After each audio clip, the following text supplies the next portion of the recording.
soldier is walking through dry grass in the Sahel. Early morning, he finds a body, another unalived fighter, which in this war isn't rare anymore. But next to the body, there is something that keeps showing up every single time: a Quran. You see, I kept asking myself why that detail mattered so much. Then I found out a few weeks later, Ibrahim Traoré made a speech addressing Muslims. He's Muslim himself, and he told them the hypocrisy was showing. He pointed out something simple. Some people call things haram, that is forbidden, just because non-Muslims made them. But that same water they drink every day ran through a pipe some non-Muslim engineer built. Nobody thinks twice about that one. He suspended preachers. He arrested one of the country's most respected imams. He banned prayer inside government buildings. You see, none of these added up at first. A man defending his own religion doesn't usually turn around and go after Christian pastors too, calling out fake miracle cures in the same breath. And he didn't stop there. He talked about things that were so sensitive that no African president would really say that in public or on camera. He talked about slavery carried out by Arab powers centuries ago. You see, something else is going on here. That's why I want you to stay to the end of this video so you see exactly what. Okay, you know the war he's fighting. A leader fighting for his country's survival doesn't usually pick a second fight, especially with the faith most of the people in his country are practicing. So either he made a serious mistake here, or he's looking at something the rest of us missed. The more I looked into this, the stranger it got. In mid-July, speaking in the Yadgar region, Traoré said extremist preaching is one of the biggest things feeding terror in his country, and that is according to La Nouvelle's Tribune's coverage of the speech.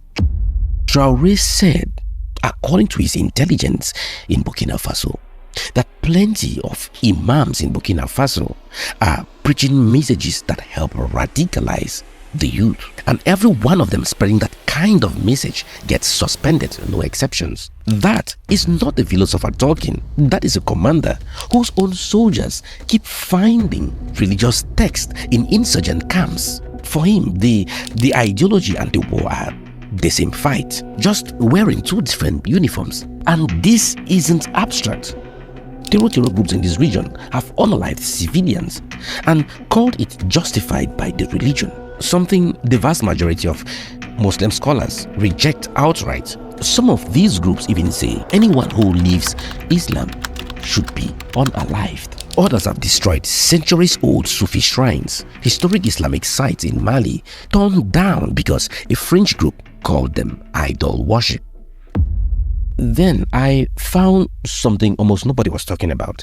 A few weeks before that speech, in late May, Mohammed Ishaq Kindo, head of the country's Sunni scholars, criticized a new religious freedom bill. Within days, he was arrested in Ouagadougou. When worshippers gathered demanding his release, authorities shut down the largest Sunni mosque in the capital. Think about that. The most senior Sunni scholar in the country ends up behind bars. So the question stops being whether Traoré is against extremism. Everyone claims that.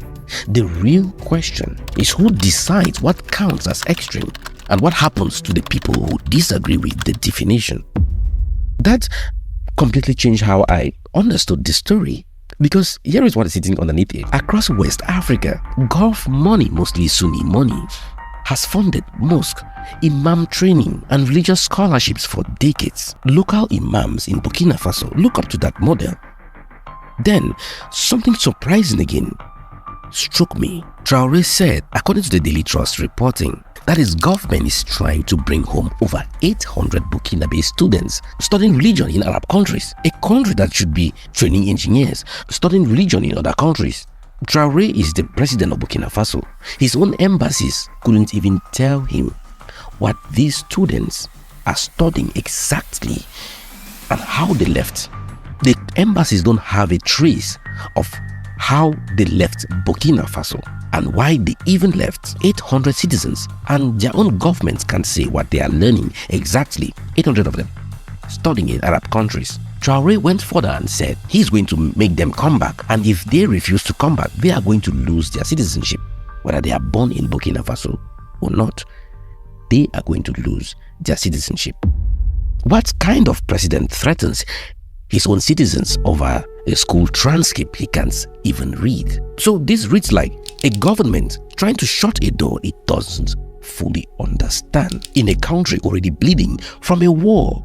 That door sometimes opens. And here is the specific thing he's against, not Islam, Sharia. In his own words, there will never be Sharia law in this country. Now, the 800 students he wants home aren't just studying religion generally. They are studying Sharia and Islamic law specifically, mostly in Saudi Arabia. He didn't leave that fear in the abstract. He has pointed to a real case. Iyad Ghali, a Malian musician who had ties to Saudi Arabia, came home and became the leader of Al-Qaeda's biggest branch in the Sahel. The nightmare scenario sitting behind every one of those 800 files. And this is where most coverage get it wrong. A lot of it frames this as Traoré inventing an aggressive new religious policy out of nowhere. Anyway, half of that is true, and it is the boring half. Burkina Faso's constitution, written in 1991, already calls the country secular under Article 31. Public schools are required by that same law to stay secular. That law is 35 years old. Now, France split church from state in 1905. The US built it into their first amendment in 1791. Burkina Faso wrote its version in 1991. So is enforcing your 31-year-old law radical, or is it just the first time anyone bothered? Imagine getting mad at your neighbor for finally mowing the lawn after ignoring the notice for more than 30 years. Now, it even gets more wicked. The same country most people point as the model for strict religious rule, Saudi Arabia, has its own record here. The former imam of the Grand Mosque in Mecca, one of the most respected voices in the Muslim world, criticized the government's entertainment authority. In a sermon back in 2018, he was arrested that year. In 2022, per Middle East Eye's reporting, after an earlier acquittal got overturned, he was sentenced 10 years in prison.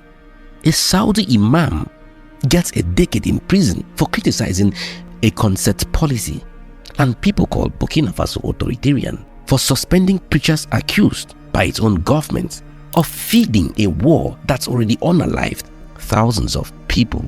I'm not telling you what to make out of that. I'm just asking you to notice which country usually gets called repressive and which one usually doesn't. Now, if I stop this story here, you would think this is only about Islam.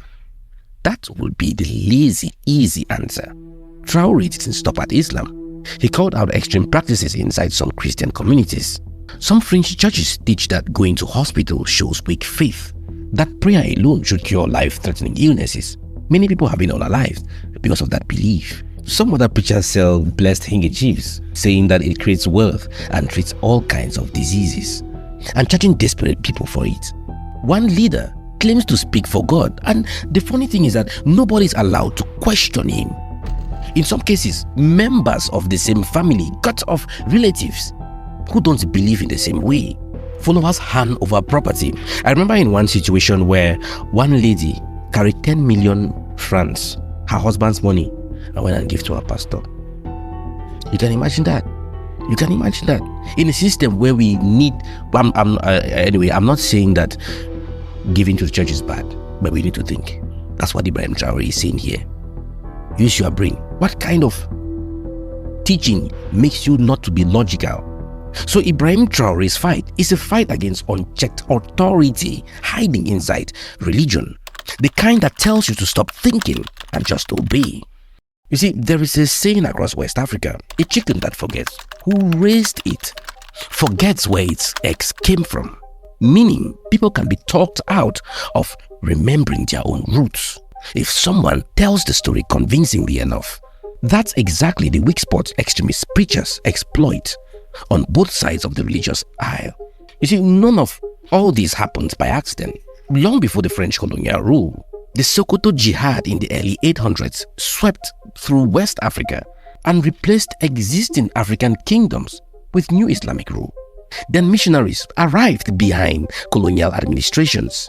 Africans were told their own gods were demons. Children were beaten in school for speaking their own languages. Chiefs who refused to convert lost their power.